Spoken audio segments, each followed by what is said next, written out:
પ્રભુના શાસ્ત્રમાં છે જે લખેલા છે બધા પૂરા થયા છે ને થવાના ના થશે મિથ્યા કદા આશા ભર્યા દિલના ઉમળકા એ જ વચનોથી ફળે બેચેન દિલડા ની બીમારી એ જ વચનોથી ટળે વચનો પ્રભુના શાસ્ત્રમાં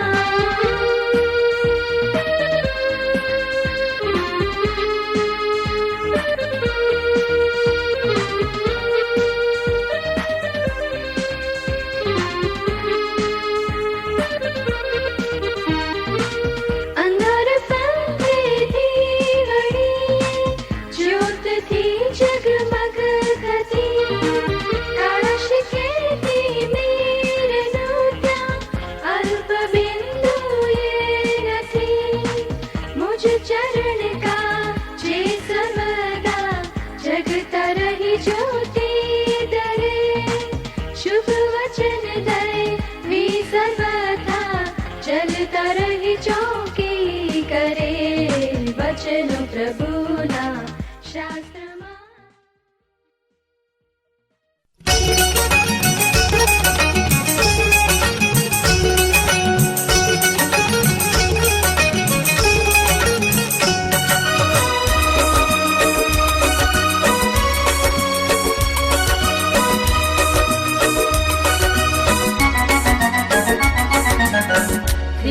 તો આવશે વાર નહીં લાગશે મિટવા વાટજો રાત મારા તો આવશે વાર નહીં લાગશે મિટવા વાટજો રાત મારા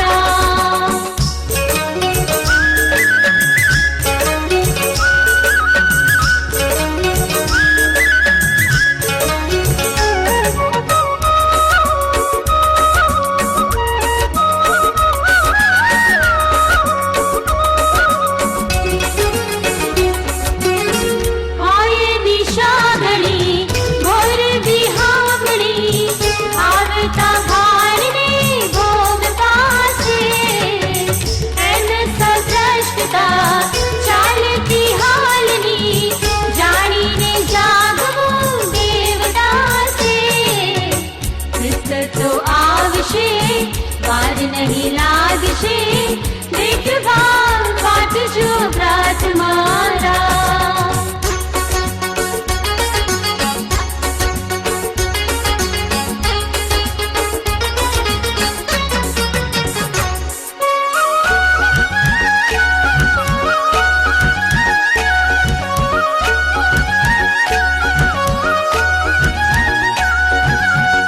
જિંદગી જાય છે વેગથી આપણી લાગે છે સેવનો એટલામાં કારણે કામમાં લાવવા ભૂલમાં દિલથી ખ્રિસ્તની રાહ જોતા ખ્રિસ્ત તો આવશે વાર નહીં લાગશે મિટવા વાટજો પ્રાર્થ મારા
આવશે સંત સૌ તેજવાને, ગાળશે હર્ષથી ભેટવા નાથને, સૌ આજીવતા એક હારે.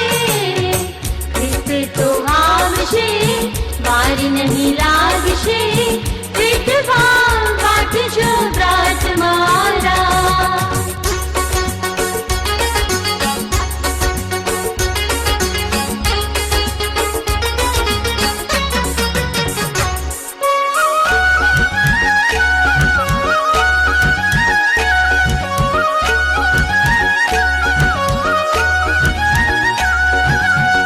તે સમય વિપત્તિ લોકને બહુ થશે, જે કદી ન થઈ ન થવાની. કાળ વિહોમણો લાગશે તે સમય, દુઃખને મારતી થાય હાની. ખ્રિસ્ત તો આવશે, વાર નહીં લાગશે, ભેટવા કાઢજો વ્રત મારા.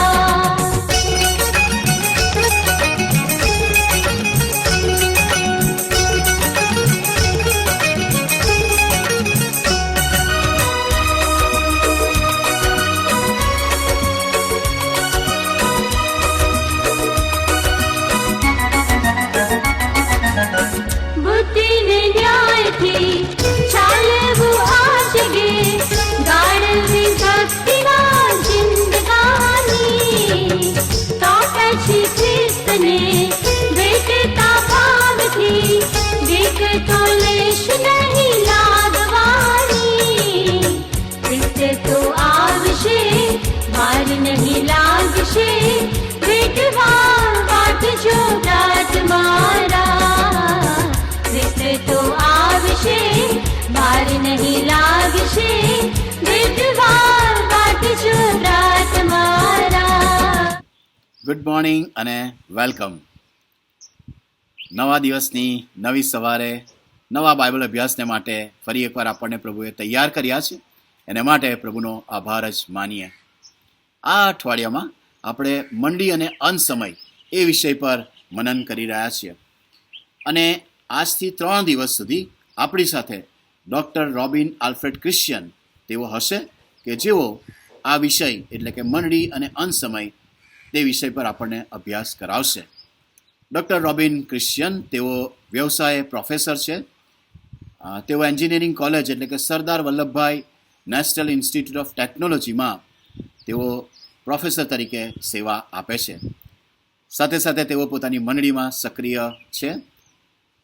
દર મહિનાના પ્રથમ રવિવારે તેઓ ભક્તિ સભામાં વચનની સેવા આપે છે. આ સાથે એ જાણવું પણ તમારા માટે રસપ્રદ થઈ પડશે કે 2008થી પ્રભુએ તેમને આ ખાસ વિષય પર અધ્યયન કરવા અને તે વિષય પર મંડળીને શીખવવા માટેનું તેડું આપ્યું છે. અને તે તેડાને માન આપીને તેઓ માત્ર CNIમાં જ નહીં પણ અલગ અલગ મંડળીમાં તેઓ જાય છે અને શિક્ષણ આપે છે. અત્યાર સુધી તેમણે 12 જેટલા સેમિનાર 2 દિવસના સેમિનાર કર્યા છે અને આ વિષય વિશે મંડળીને અવગત કરી છે. અને મારી આશા અને પ્રાર્થના છે કે આ 3 દિવસો આપણા માટે ખૂબ જ આશીર્વાદિત અને ઘણી બધી નવી જાણકારી લાવનારા બની રહેશે. અને આ સમયે ડૉક્ટર રોબિનનો હું ખાસ આભાર માનું છું. તેમણે મારી વિનંતીને માન આપ્યું અને 3 દિવસ તેમણે આપણા માટે ઉપલબ્ધ કર્યા છે. અને તેમનો આભાર માનતા ખાસ એમનો આવકાર કરું છું અને હવે પછીનો સમય તેમને આપું છું. પ્રભુ ઈસુ ખ્રિસ્તના પ્રેમી નામમાં આપ સર્વનો આજની આ બાઇબલ સ્ટડીની અંદર હું પ્રેમથી આવકાર કરું છું. આ સમયે સર્વપ્રથમ ઈશ્વર પિતાનો પુષ્કળ આભાર માનું છું કે પ્રભુએ મારા જીવનમાં તક આપી, તમારી મધ્યે એમના વચનો લાવવાના માટે આ સુંદર સમય આપ્યો. ઈશ્વર પિતાનો પુષ્કળ આભાર માનું છું. સાથે સાથે ગુજરાત ડાયોસિસના માનનીય બિશપ સાહેબ રાઇટ રેવરન્ડ સિલ્વાન્સ ક્રિશ્ચિયન સાહેબનો પણ આભાર માનું છું. રેવરન્ડ રોબિન્સન ક્રિશ્ચિયન સાહેબનો પણ હું પુષ્કળ આભાર માનું છું. જે વિષય આજે અમે નક્કી કર્યો છે એ દાનિયેલના 70 અઠવાડિયા, જે ભવિષ્ય કથન દાનિયેલને આપવામાં આવ્યું 70 અઠવાડિયાના સંબંધની અંદર જે 9મા અધ્યાયની અંદર, દાનિયેલના પુસ્તકના 9મા અધ્યાયની અંદર આપણને વાંચવા મળે છે એ આજનો મુખ્ય વિષય છે. એટલા માટે આ વિષય પસંદ કર્યો છે કેમ કે ઘણા બધા લોકોને દાનિયેલના 70 અઠવાડિયાની હજુ સમજણ નથી, અથવા તો કેટલીક ખોટી સમજણ લોકોમાં પ્રવર્તે છે. હમણાં એક મિત્ર સાથે મારે વાત થઈ, એ લોકોના બાઇબલ સ્ટડી ગ્રુપની અંદર જે બાઇબલ સ્ટડી લેતા હતા એ ભાઈએ કહ્યું કે આપણે દાનિયેલના 70મા અઠવાડિયાની અંદર જીવી રહ્યા છીએ. આવી ગેરસમજણો જે છે એ ગેરસમજણો જે દૂર થાય તેને માટે આ વિષય ખાસ પસંદ કર્યો છે. આ વિષયમાં જઈએ તે પહેલાં આવો આપણે આપણા મસ્તકો ઈશ્વર સમક્ષ પ્રાર્થનામાં નમાવીએ, પ્રાર્થના કરીએ. જીવતા પ્રભુજી, તમારો આભાર માનીએ છીએ આજના આ દિવસને માટે, તમારી કૃપાને માટે આભાર માનતા પ્રભુજી આ સમયે તમારા વચનો સમજવાને માટે અમે તત્પર અને તૈયાર છીએ. ત્યારે પ્રભુ અમારા અંતરચક્ષુઓને તમે ખોલો. પ્રભુ આ વચનો સમજવાને માટે તમારા પવિત્ર આત્માની સહાય અને દોરવણી પ્રભુ તમે અમને પૂરા પાડો. મુજ નિર્બળ પાત્રને તમારા વધસ્તંભની પાછળ પ્રભુ તમે રાખો. મારા મુખના શબ્દો પ્રભુ તમે બનો, અમારા મનોનો અને વિચારોનો કબજો પ્રભુ તમે લો. આ અમારી ટૂંકી વિનંતી વાલા તારનાર પ્રભુ ઈસુના નામમાં સાંભળો અને અંગીકાર કરો. આમેન. દાનિયેલના 70 અઠવાડિયાનું ભવિષ્ય કથન એ દાનિયેલના પુસ્તકના 9મા અધ્યાયની અંદર 24 થી 27 કલમની અંદર આપણને વાંચવા મળે છે. અને આ કલમો વાંચીએ તે પહેલાં જો તમે દાનિયેલના પુસ્તકનો 9મો અધ્યાય વાંચો અને 1 થી 23 કલમની અંદર દાનિયેલ આ સંબંધીને લગતી એ પૂર્વ ભૂમિકા એ બાંધે છે કે કયા સંદર્ભની અંદર, કયા સંજોગોમાં દાનિયેલને આ ભવિષ્ય કથન આપવામાં આવ્યું. અને આ ભવિષ્ય કથન જે આપવામાં આવ્યું તે સમયે દાનિયેલ બાબિલોનની ગુલામીમાં એ જીવતો હતો. નબુકદનેસર રાજાનું એ સામ્રાજ્ય તે સમયે ઇઝરાયલ પર હતું. અને જો બીજી કલમ વાંચીએ ત્યાં આગળ 9મા અધ્યાયની, તો લખવામાં આવ્યું છે કે દાનિયેલ તે સમયે યર્મયા પ્રબોધકનું પુસ્તક વાંચતો હતો. અને યર્મયા પ્રબોધકે એના પુસ્તકમાં લખેલી એ 70 વર્ષની એ ભવિષ્યવાણી એણે વાંચી. અને ત્યાં લખ્યું છે બીજા અધ્યાયની, આ 9મા અધ્યાયની બીજી કલમની અંદર કે એ વિષયની ગણતરી પવિત્ર શાસ્ત્ર પરથી હું સમજ્યો. દાનિયેલ એ પણ જાણતો હતો કે ઈશ્વર પિતાએ એમના વચન પ્રમાણે કોઈક એક સમયે આ પૃથ્વી પર એમનું રાજ્ય સ્થાપવાના હતા. અને એ રાજ્ય સ્થપાય તે માટે એ દાનિયેલ જાણતો હતો કે ઇઝરાયલ પ્રજાએ એમના પાપોની માફી પ્રાપ્ત કરવી પડશે અને એમના ગુનાઓ કબૂલ કરવા પડશે. દાનિયેલે પોતે પણ એ પાપોની માફી પ્રાપ્ત કરવી પડશે. અને તેથી 3જી કલમથી કે 23મી કલમ સુધી તમે વાંચો તો ત્યાં આગળ એ પ્રાર્થના ત્યાં આગળ એ કરે છે. અને એના મનમાં જે ગેરસમજણ ઉત્પન્ન થઈ હતી કે જેથી આ 70 અઠવાડિયા પૂરા થશે ને પ્રભુ એમનું રાજ્ય સ્થાપશે, એ સમજણ આપવા માટે, ગેરસમજણને દૂર કરીને સાચી સમજણ આપવાને માટે એ દાનિયેલ પ્રાર્થના કરતો હતો. તે સમયે ગાબ્રિએલ દૂતને મોકલવામાં આવ્યો. થોડો ઇતિહાસ જો જોઈએ તો આ સમયે એ દાનિયેલ અને આખી ઇઝરાયલ પ્રજા એ ગુલામીમાં જીવન જીવતી હતી. વચનના દેશમાં આવ્યા પછી પણ એ હટેલી પ્રજા ઈશ્વરની વિરુદ્ધ બંડ પોકારનારી પ્રજા રહી. ઈશ્વરની આજ્ઞાઓનું ઉલ્લંઘન કરનારી એ પ્રજા રહી. અને એના સમયની અંદર એ ચેતવણીઓ આપવા માટે ઈશ્વર પિતાએ એ પ્રબોધકોને મોકલ્યા. અને પ્રબોધકોએ ઘણી બધી ચેતવણીઓ આપી. અને એમાંનો એક પ્રબોધક આ યર્મયા પ્રબોધક. અને યર્મયા પ્રબોધકે ઇઝરાયલ પુત્રોને સાવચેત કર્યા, ચેતવણી આપી. તેમ છતાં એ ઇઝરાયલ પુત્રો ઈશ્વર તરફ પાછા ફરતા નથી. એવું જ હઠીલું જીવન અને ઈશ્વરની આજ્ઞાઓને ઉલ્લંઘન કરીને એ પોતાનું મનમાની કરીને જીવન જીવનારી એ પ્રજા તે સમયે પણ હતી. અને તેથી ઈશ્વરે જે ચેતવણી આપી હતી તે જ પ્રમાણે એ શિક્ષા કરતા એ નબુકદનેસર રાજા ઇઝરાયલ પર ચઢાઈ કરે છે અને તેમને ગુલામ બનાવે છે, બંદીવાસમાં તેને લઈ જાય છે. અને જુવાનોને અલગ કરીને એ મહેલમાં રાખવામાં આવ્યા. દાનિયેલ પણ ત્યાં આગળ હતો.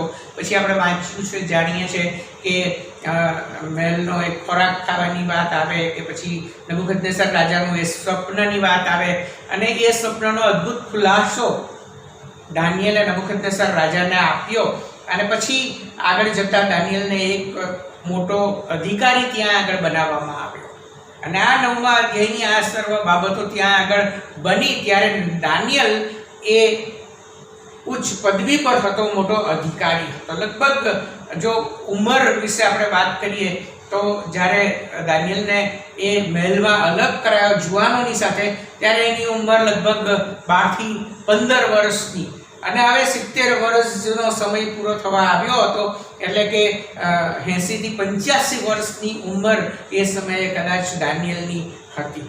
અને આવી પરિસ્થિતિની અંદર આવા સંજોગોની અંદર એ યર્મયા પ્રબોધકનું પુસ્તક વાંચે છે અને એવું માનવામાં આવે છે કે યર્મયા 29 અને 10 એણે વાંચ્યું હશે અને 29 અને 10મી કલમની અંદર યર્મયા આ પ્રમાણે કહે છે કે કેમ કે યહોવા કહે છે કે બાબેલમાં 70 વર્ષ પૂરા થયા પછી હું તમારી મુલાકાત લઈશ ને તમને આ સ્થળે પાછા લાવીને તમને આપેલું મારું ઉત્તમ વચન હું પૂરું કરીશ અને એ ઉત્તમ વચન પૂરું કરીશ અને એ 70 વર્ષની જે વાત અહીંયા દાનિયેલે વાંચી પવિત્ર શાસ્ત્ર પરથી અહીંયા લખવામાં આવ્યું છે કે દાનિયેલ એ બાબતોને સમજ્યો. જો કે એના મનમાં એક ગેરસમજણ ઉત્પન્ન થઈ હતી જે આપણે જોઈ ગયા અને એ ગેરસમજણ ઉત્પન્ન થયેલી હતી એને દૂર કરવાના માટે હવે ગાબ્રિયલ દૂત એની પાસે આવે છે. 23મી કલમની અંદર ત્યાં આગળ લખ્યું છે તે વિનંતી કરવા માંડીને તે વખતે પ્રભુની આજ્ઞા થઈ,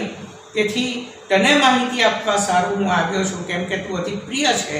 તું આ વાતનો વિચાર કર અને સંદર્શનને સમજ આપવાને માટે ગાબ્રિયલ દૂત એ એની પાસે આવે છે અને આ સમજણ સાથે હવે આપણે દાનિયેલ 9:24-27 વાંચીએ. દાનિયેલ 9:24-27ની અંદર એ 70 અઠવાડિયાનું ભવિષ્ય કથન ત્યાં દાનિયેલ આ પ્રમાણે લખે છે. અપરાધ બંધ પાડવાને, પાપનો અંત આણવાને ને દુરાચારનું પ્રાયશ્ચિત કરવાને ને સદાકાળનું ન્યાયપણું દાખલ કરવાને ને સૌદર્શન તથા ભવિષ્યવાદ પર સિક્કો મારીને નક્કી કરવાને ને પરમ પવિત્રનો અભિષેક કરવાને તારા લોકને શીર તથા તારા પવિત્ર નગરને શીર 70 અઠવાડિયા નિર્માણ કરેલા છે. એ માટે જાણ તથા સમજ કે યરુશાલેમની મરામત કરવાનો તથા તેને ફરી બાંધવાનો હુકમ પ્રગટ થયાના વખતથી તે અભિષેક સરદારના વખત સુધીમાં 7 અઠવાડિયા વીતશે અને 62 અઠવાડિયાઓમાં શેરીઓ તથા ખાઈ સહિત અંધાધૂંધીના સમયોમાં પણ તે ફરી બંધાશે. એ 62 અઠવાડિયા પછી અભિષેક સરદાર કાપી નખાશે ને તેનું કંઈ પણ રહેશે નહીં. પછી જે સરદાર આવશે તેના માણસો નગરનો તથા પવિત્ર સ્થાનનો નાશ કરશે અને તેનો અંત રેલથી આવશે ને છેક અંત સુધી યુદ્ધ ચાલશે. તેની પાયમાલી નિર્માણ કરાયેલી છે. તે ઘણાઓની સાથે 1 અઠવાડિયા સુધીનો પાકો કરાર કરશે અને એ અઠવાડિયાની અધવચમાં તે બલિદાન તથા અર્પણ બંધ કરાવશે. પછી ધિક્કારપાત્ર વસ્તુઓની પાંખ પર વેરાન કરનાર આવશે અને જે નિર્માણ થયેલું છે તે પૂરું થતા સુધી વેરાન કરનાર પર ક્રોધ રેડવામાં આવશે. આ દાનિયેલના 70 અઠવાડિયાનું ભવિષ્ય કથન ગાબ્રિયલ દૂતે જે દાનિયેલને આપ્યું એ બાબતની નોંધ અહીંયા આગળ દાનિયેલે લીધી છે અને એથી હવે આ ભવિષ્ય કથનને આપણે સમજવાનો પ્રયત્ન કરવા માંગીએ છીએ. જો સમજવું હોય તો 70 અઠવાડિયાની વાત લખવામાં આવી છે ત્યાંથી શરૂઆત કરીએ. તો અહીંયા જે કલમ તમારી આગળ સ્ક્રીન પર છે, પરમ પવિત્રનો અભિષેક કરવાને તારા લોકને શીર તથા તારા પવિત્ર નગરને શીર 70 અઠવાડિયા નિર્માણ કરેલા છે. 77 ઇંગ્લિશની અંદર ઘણા બાઇબલમાં લખેલું છે. 77 જો ગુજરાતી અનુવાદ કરીએ તો જાણે કે 70 સાંકળાઓ. આ 70 અઠવાડિયા એટલે શરૂઆતમાં જોઈએ કે કેટલા વર્ષનો એ સમય થાય. શું એ ખરેખર 70 અઠવાડિયાના સંદર્ભમાં એક અઠવાડિયાના 7 દિવસના સંદર્ભની અંદર આ સમયગાળો છે કે કંઈક અલગ સમયગાળો છે? એ વાત સમજીએ.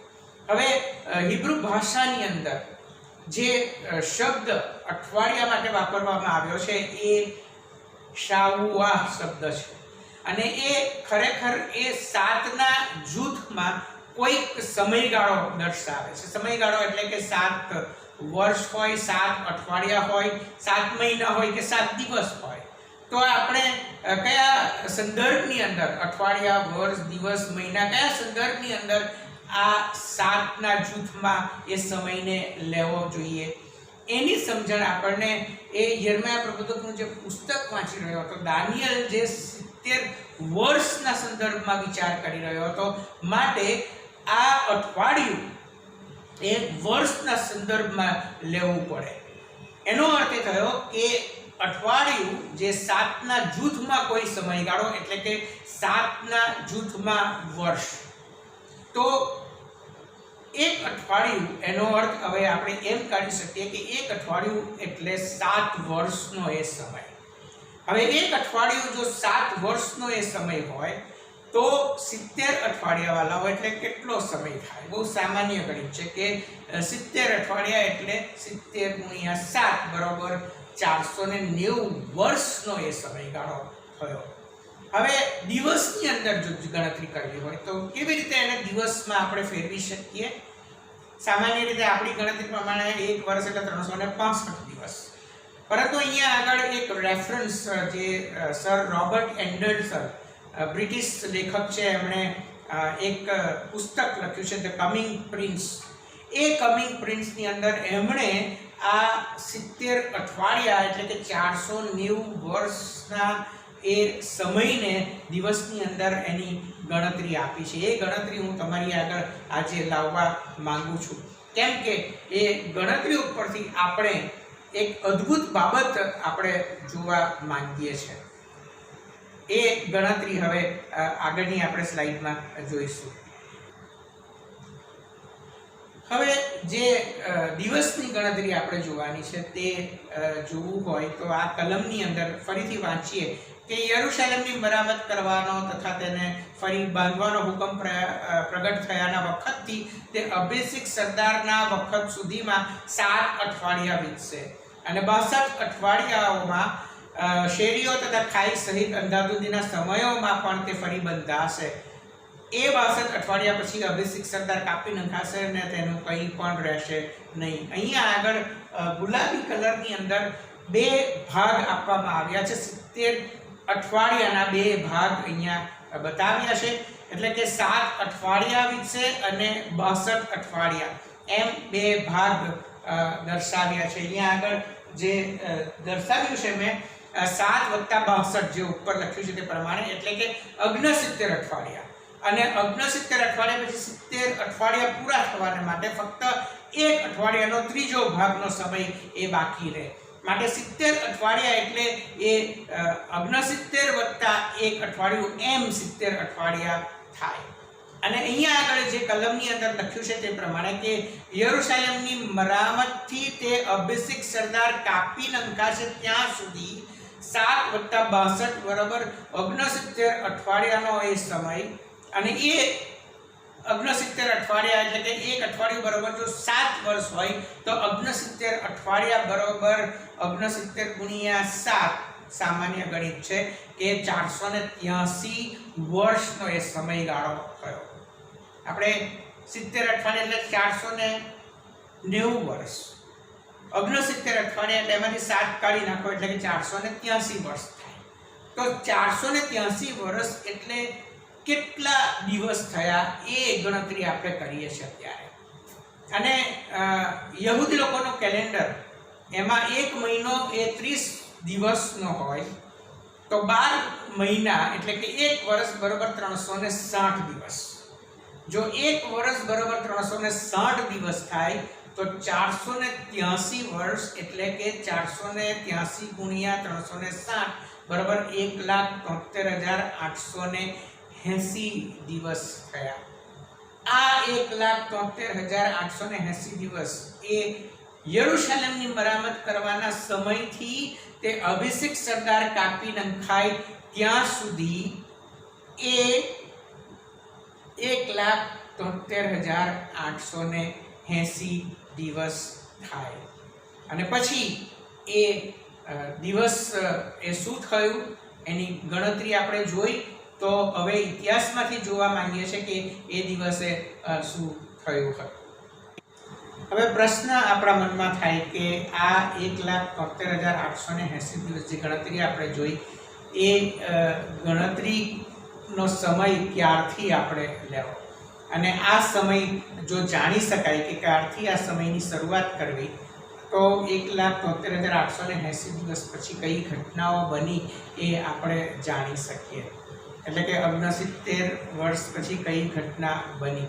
25મી કલમની અંદર આ વાત આપણને જાણવા મળે છે કે યરુશલેમની મરામત કરવાનો તથા તેને ફરી બાંધવાનો હુકમ પ્રગટ થયાના વખતથી, અને પછી લખ્યું છે કે અભિષેક સરદાર કાપી નંખાય ત્યાં સુધી 69 અઠવાડિયા એટલે કે 1,73,880 દિવસ. તો યરુશલેમની મરામત કરવાનું હુકમનામું એ સમયને આપણે જોવો પડે. પવિત્ર શાસ્ત્રની અંદર જો વાંચીએ તો 4 અલગ અલગ જગ્યાએ આપણને આ હુકમનામા વિશે વાંચવા મળે.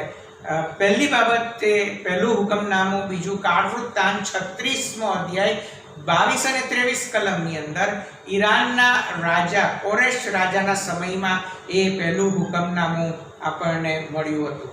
યરુશલેમ બાંધવાને માટેનું એ હુકમનામું ત્યાં જોવા મળે છે. બીજું હુકમનામું યર્મયા 31:38 થી 40ની અંદર, અને ત્રીજું હુકમનામું એ એઝરાનું પુસ્તક 7મો અધ્યાય 11 થી 26 કલમ આર્તાશાસ્ત્ર રાજાના સમયની અંદર એ પહેલું હુકમનામું, આર્તાશાસ્ત્ર રાજાનું પહેલું હુકમનામું ઈસવીસન પૂર્વે 457ની સાલમાં.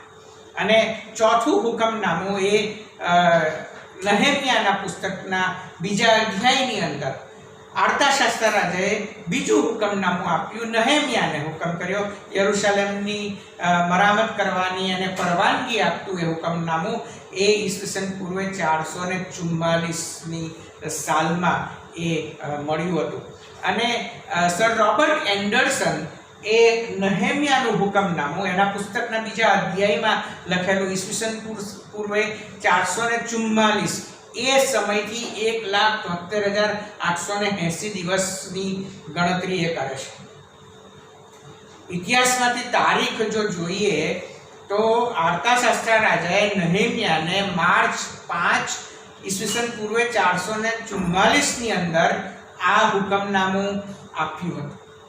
અને પછી એની અંદર 1,73,880 દિવસ જો જોડી દઈએ તો માર્ચ 30 ઈસવીસન 33ની એ સાલ આવે. અને ત્યાં આગળ આ સમયગાળાની વચ્ચે આ બે તારીખોની વચ્ચેનો સમયગાળો 1,73,880 દિવસ થાય.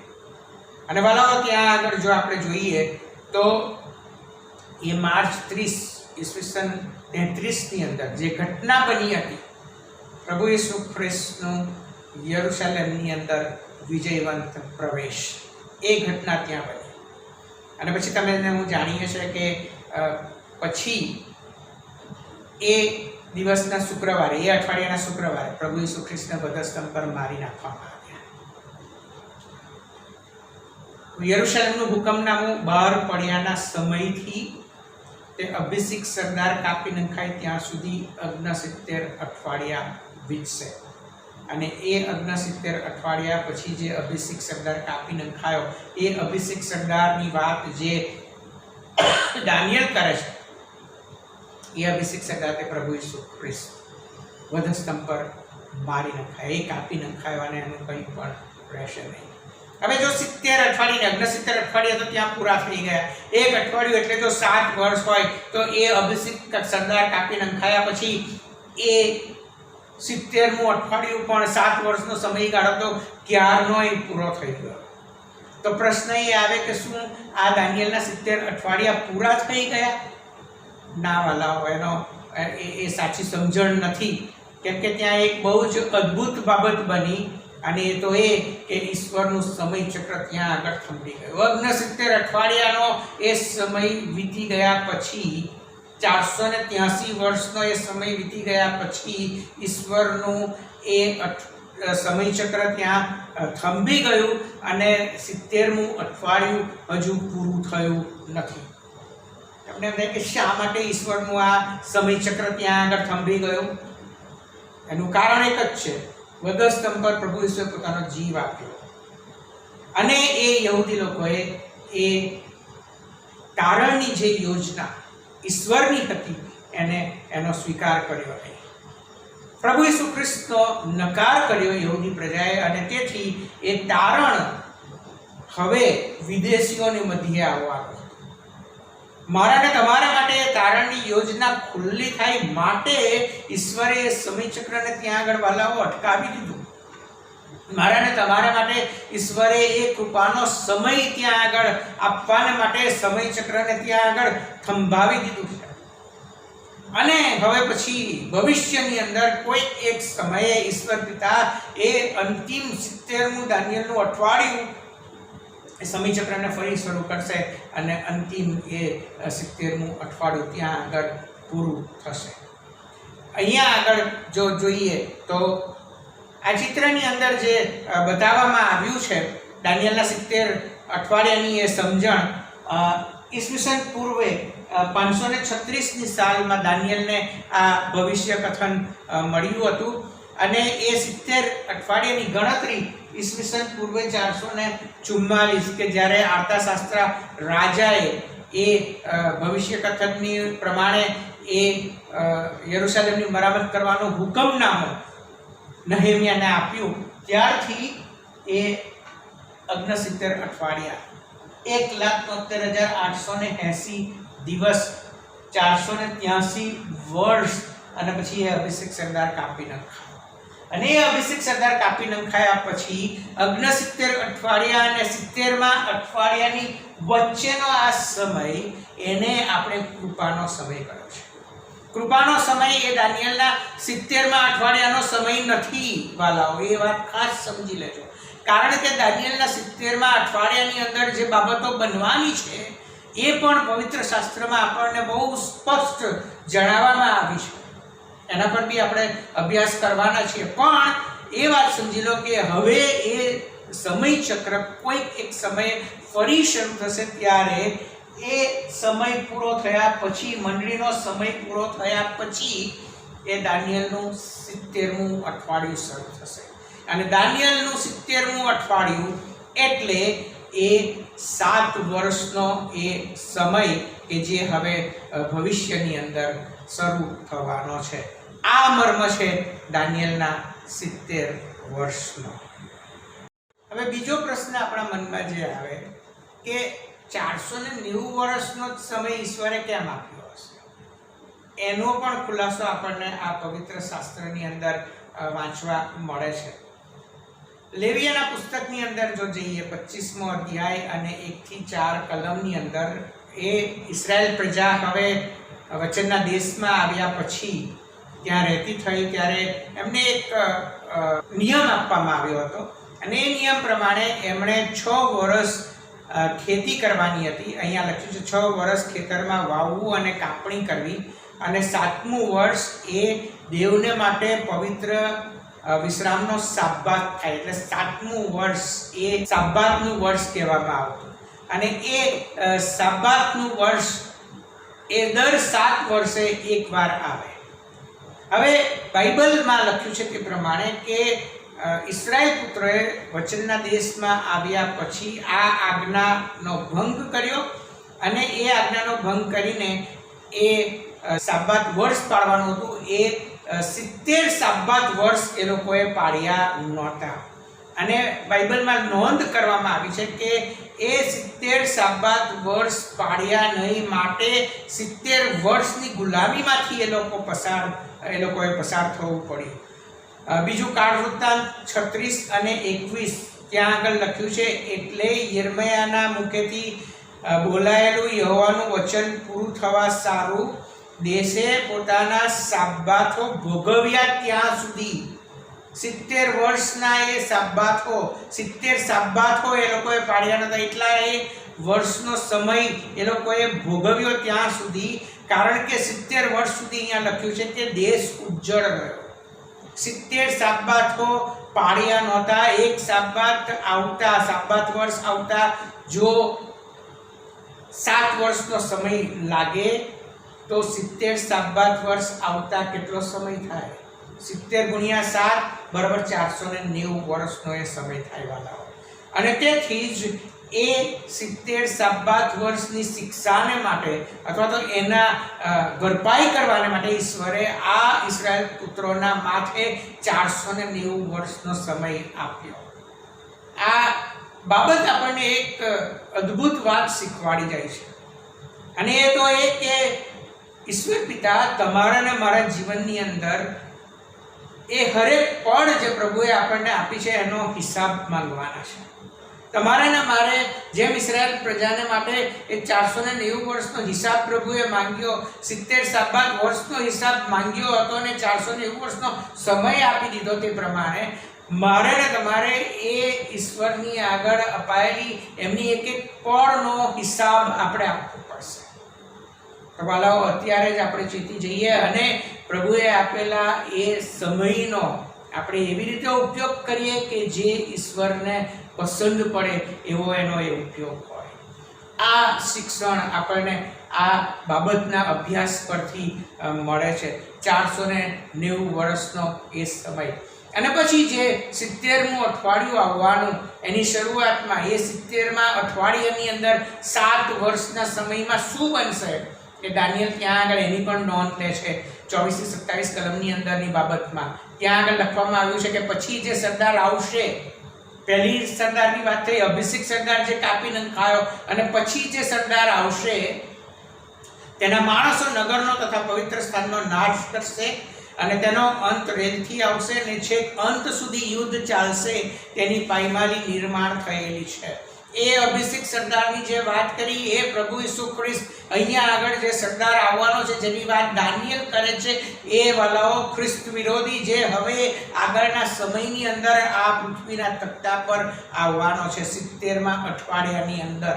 અને તેથી આગળ લખવામાં આવ્યું છે કે એ સરદાર તે ગણાવવાની સાથે 1 અઠવાડિયા સુધીનો પાકો કરાર કરશે, અને એ અઠવાડિયાની અધવચમાં તે બલિદાન તથા અર્પણ બંધ કરાવશે.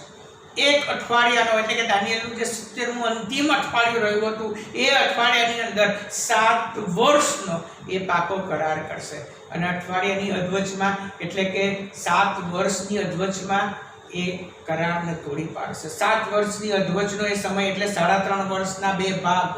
3.5 વર્ષનો પ્રથમ વર્ષનો સમય અને 3.5 વર્ષનો બીજા 7 વર્ષનો એ સમય, ત્યાં એ કરાર તોડી પાડશે. પછી લખ્યું છે કે પછી ધિક્કાર પાત્ર વસ્તુઓની પાંખ પર વેરાન કરનાર આવશે, અને જે નિર્માણ થયેલું છે તે પૂરું થતા સુધી વેરાન કરનાર પર ક્રોધ રેડવામાં આવશે.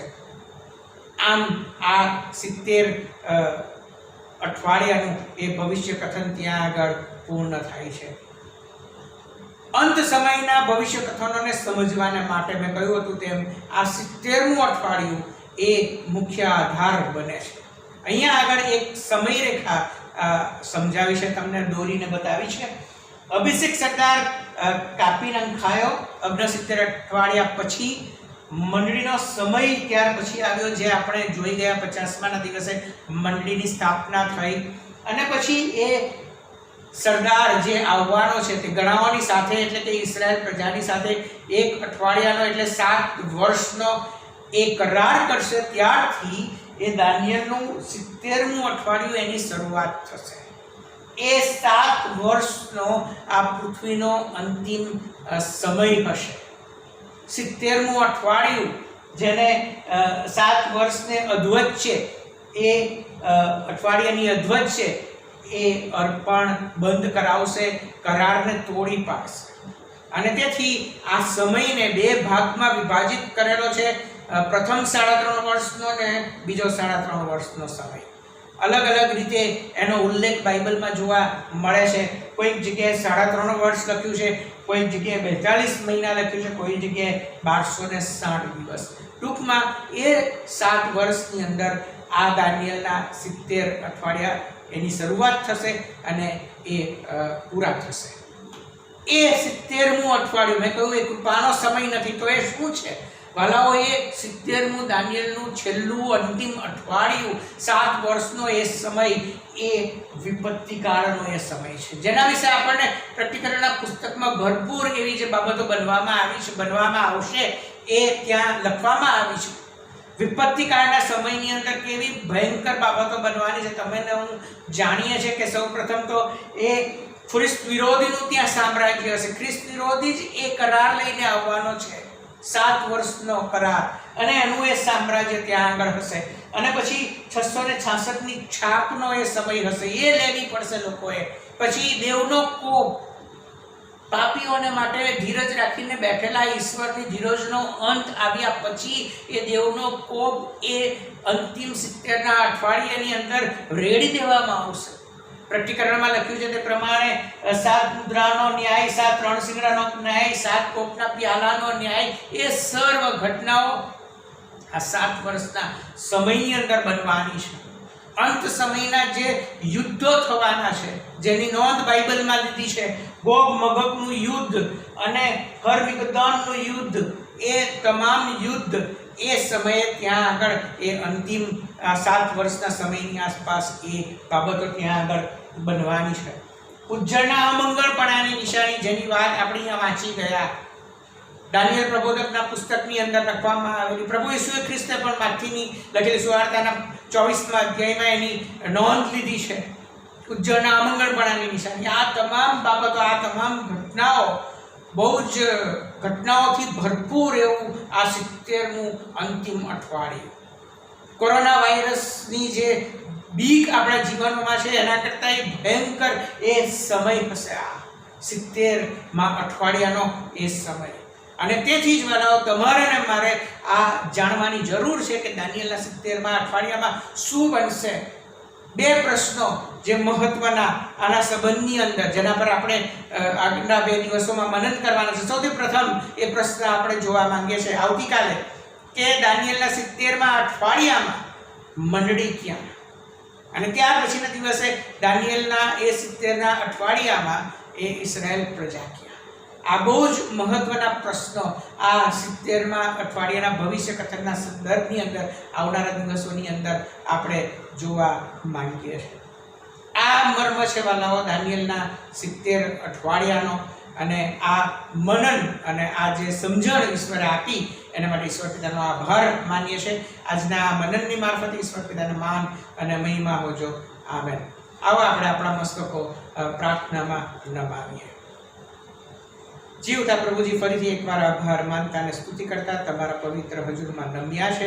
તમારો પુષ્કળ આભાર માનીએ છીએ તમારી કૃપાને માટે, તમારા પવિત્ર આત્માની દોરવણીના માટે કે પ્રભુ અત્યારે અમે આજના દિવસે બાઇબલ સ્ટડીની અંદર દાનિયેલના 70 અઠવાડિયાનો મર્મ પ્રભુ અમે સમજી શક્યા. એ મર્મ પ્રભુ તમે અમારે માટે ખોલ્યો છે. તમારો પુષ્કળ આભાર માનીએ છીએ. એ વચનના પ્રકાશમાં પ્રભુ અમે તમારા પરના વિશ્વાસમાં દ્રઢ અને મજબૂત થઈએ એવી કૃપા તમે અમારા પર થવા દો. એટલું જ નહીં, પરંતુ આ કોરોના વાયરસની ભયંકર પરિસ્થિતિની અંદર પ્રભુ તમારા લોકનું તમે રક્ષણ કરો. વિશેષ કરીને પ્રભુ nurses, doctors, medical staff, police જેઓ સતત ફરજ બજાવી રહ્યા છે, કોરોના વાયરસના દર્દીઓની મધ્યે, લોકોની મધ્યે ફરજ બજાવી રહ્યા છે, એમનું પણ પ્રભુ તમે રક્ષણ કરજો. ફરીથી તમારા પ્રેમાળ હાથોમાં સોંપાતા આ અમારી ટૂંકી વિનંતી વાળા તારના પ્રભુ ઈસુના નામમાં સાંભળો અને અંગીકાર કરો. આમેન.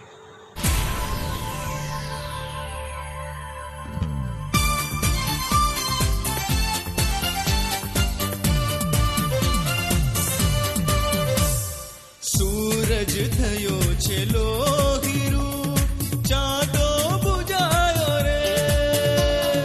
સૂરજ થયો છે લોહીરું, ચાંદો બુજાયો રે. તારાઓ લાગ્યા હાલવા, ચમકાર છાયો રે. તારાઓ લાગ્યા હાલવા, ચમકાર છાયો રે. ઊંચા આકાશે ઊંચા અવાજે દૂતો પોકારે છે કે રાજા ઈસુ પધારે છે, કે રાજા